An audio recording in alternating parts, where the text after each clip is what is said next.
All right, so I am cooking one of the meals.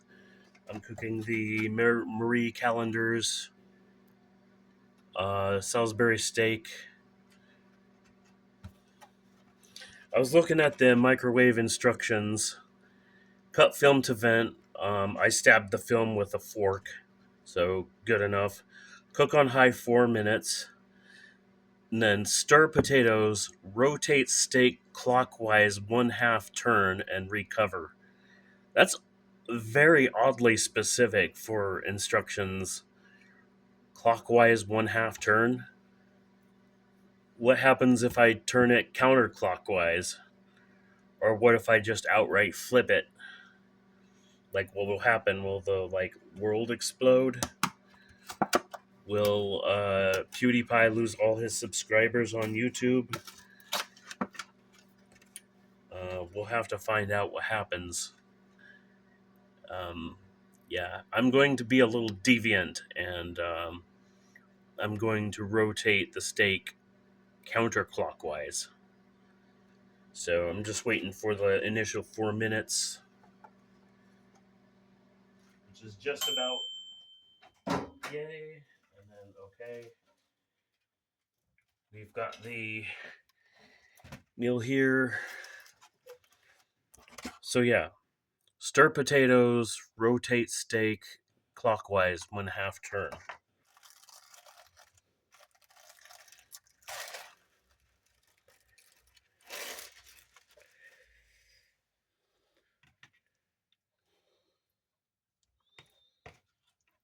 Potatoes.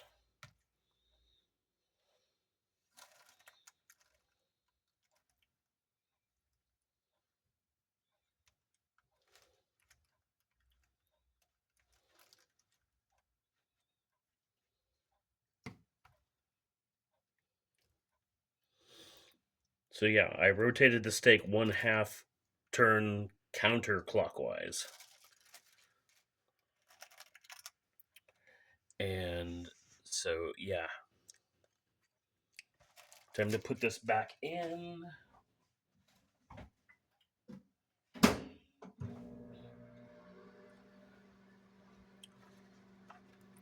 Cook an additional 2.5 to 3.5 minutes. I set the thing to, yeah, just under 4 minutes, so that's that. And then check that the food is cooked thoroughly.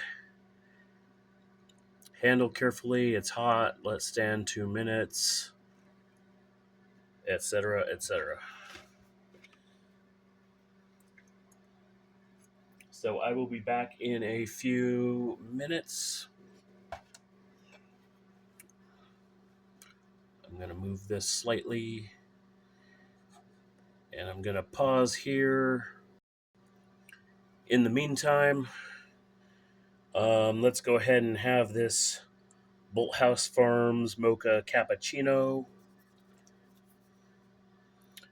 Ingredient nutrition facts. Ingredients are all fine print. Not as many ingredients as the other one had, it looks like. But still a kind of a lot looking. There's some other stuff. Excellent source of protein, excellent source of potassium, vitamin B12, good source of vitamin A, non-GMO, 100 years of farming, etc., etc. Some information there. Feel good about what's inside. No artificial preservatives, colors, or flavors. Good source of calcium, etc., etc. Yeah. I'll just go ahead and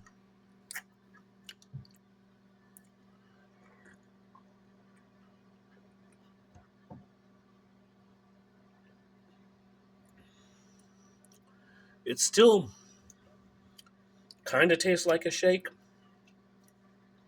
but isn't as thick.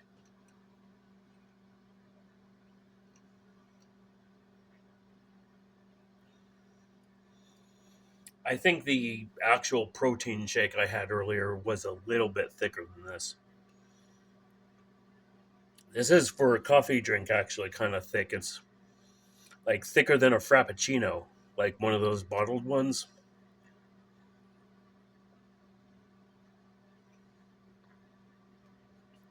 But it's quite good.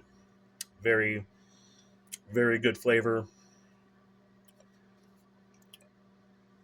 330 calories, so it's not like using like really skimmed down stuff and like sugar free and stuff like that.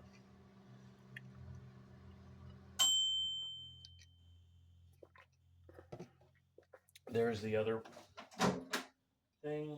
Supposed to let it stand for 2 minutes.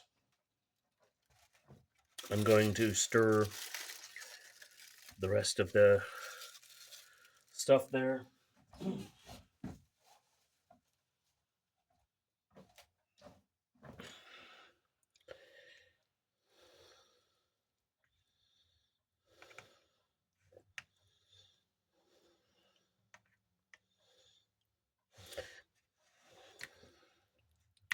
The mac and cheese.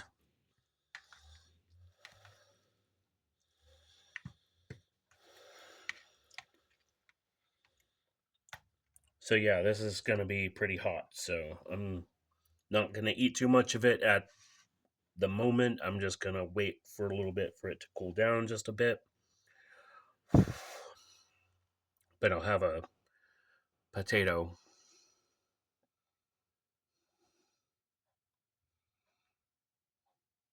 I don't want to steam up the camera.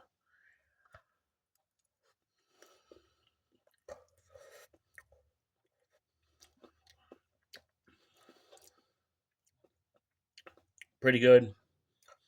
Potato, red potato. As in it's got like red skin. I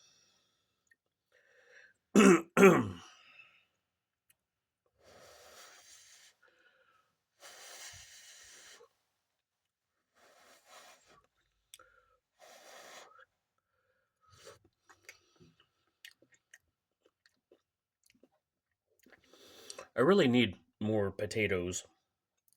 Like I need to eat more potatoes in my diet. I haven't really had potatoes very much, especially like lately. Except when it's in like soup and stuff, like the Campbell's Chunky and whatnot. Here's a bit of that Salisbury steak.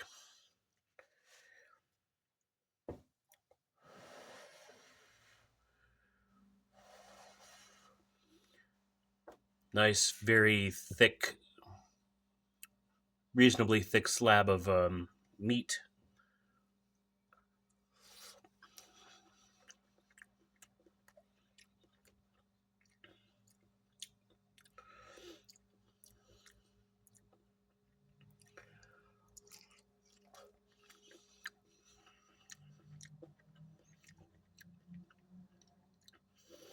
I'm not sure exactly what it was about Salisbury steak a long time ago when I was like a kid that made me gag sometimes. No other meat made me do that really. I think it was just Salisbury steak because like there's a bit of a texture with it sometimes. It can make it like come off as a bit like kind of slimy. But I think the higher quality stuff doesn't really have that issue. And yeah, meat from frozen dinners like this doesn't make me gag anymore. That was a thing just a long time ago. But yeah,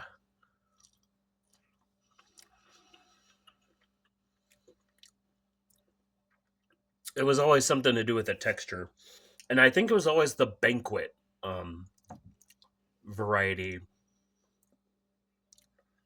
I mean, I liked the flavor of it, but it's just that the texture of it was always a bit weird. The meatloaf from Banquet was like very similar, but it didn't have that problem. But then again, back then, um, the meatloaf had the red sauce, the tomato sauce. Meatloaf now has the brown gravy, I think. At least the banquet ones do.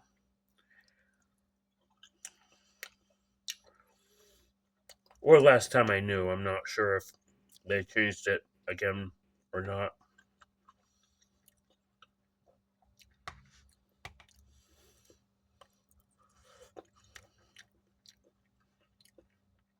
Anyway, Salisbury steak, very good.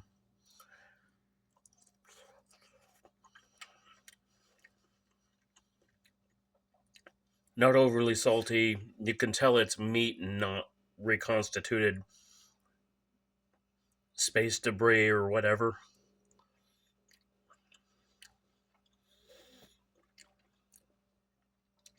Marie Callender's is a very high quality brand.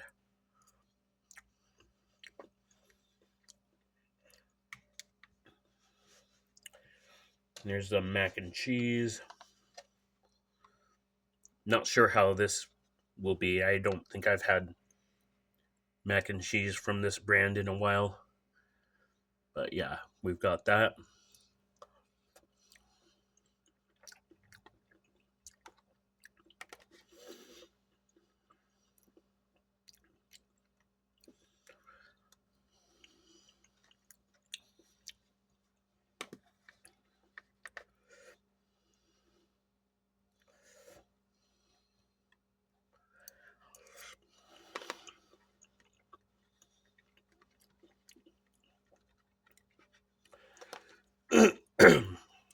um, it's decent. Does taste like cheese and not just like salty mush.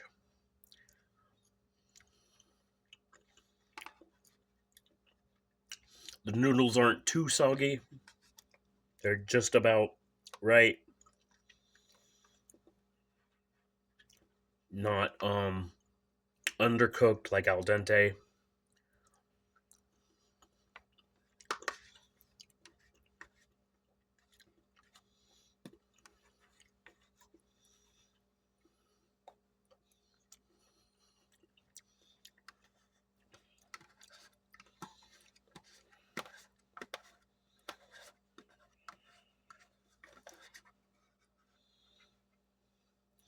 I might like a little more cheesy flavor, just a little bit, but that's pretty good for what it is. So yeah, this is a pretty good meal for like $4.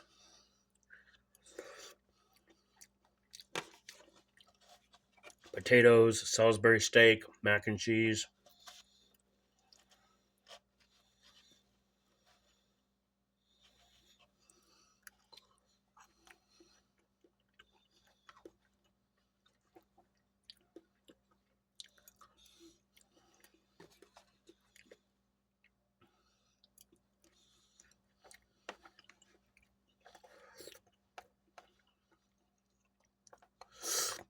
This video has just gone over 14 minutes, so I'm gonna have to cut it off here, but I'll finish the rest of this off camera. But thanks for watching and